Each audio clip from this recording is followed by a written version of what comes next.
November 9th marks the 25th anniversary of the fall of the Berlin Wall, an important step toward German reunification and the collapse of the Soviet Union. GW Today recently spent time at the Newseum, which has one of the largest exhibits in Washington, D.C. devoted to the topic. And we're joined today by Mary Beth Stein, Associate Professor of German and International Affairs. Dr. Stein was a Fulbright Senior Scholar in Berlin and teaches a class at GW devoted to the study of the city before and after the wall. Mary Beth, welcome. Thanks for joining us.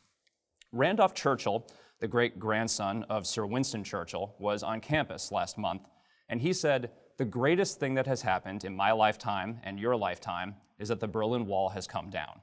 Is he right?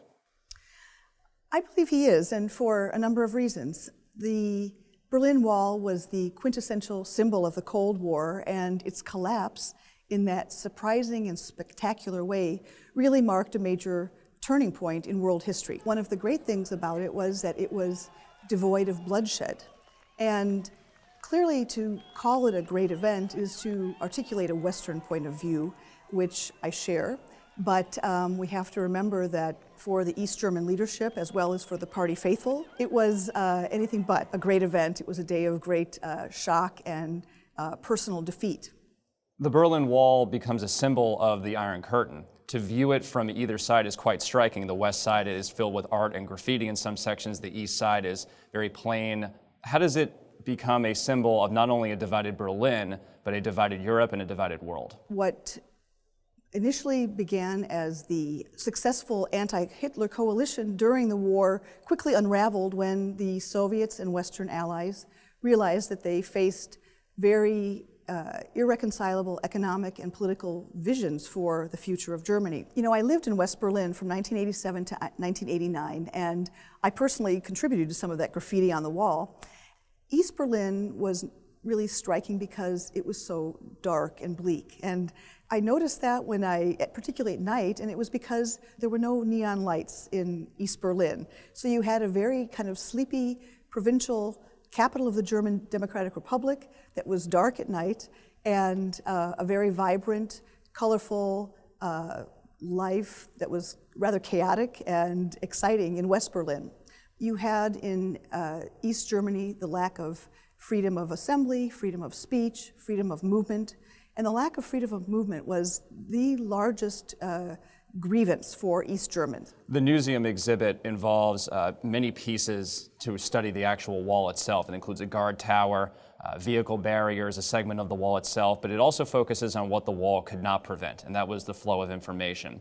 How did the flow of information contribute to the wall finally coming down in 1989? That's interesting because in many ways it was a televised spectacle that drove people out into the streets, both in West and East Berlin, because they saw this event unfolding. So that was hugely important to the developments on November 9th. People smuggled, of course, but it was at a certain risk. I also did a little bit of smuggling because I conducted field work for my dissertation in East Berlin, and I had to get that material somehow out of East Germany. And so I put that on my person, and I asked other people to help me who I knew wouldn't be controlled quite as closely as I was, and I got my material out that way. What other factors played a significant role in the wall coming down? To begin with, the election of Gorbachev as premier in the Soviet Union and his policies of perestroika and glasnost were, of course, key. The Hungarians opening their border to Austria. On the 40th anniversary of the founding of the GDR, the government had to use violence to quell some of the protests. 2 days later in Leipzig, on October 9th, there were huge demonstrations. People from all of East Germany came to Leipzig in a huge show of force. They outnumbered and unnerved the Stasi and the police, who were heavily armed and on high alert and prepared to use violence. But that did not happen, and as a result, that really allowed for a peaceful unfolding of the opening of the wall a month later. It's been 25 years since the wall came down. What is the legacy of the events that took place in Germany in 1989?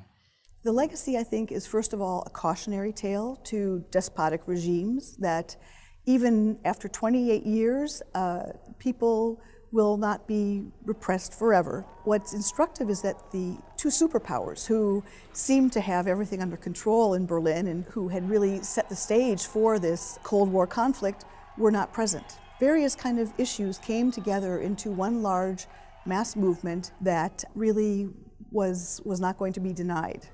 Dr. Stein, thanks for joining us today for this conversation. Thank you.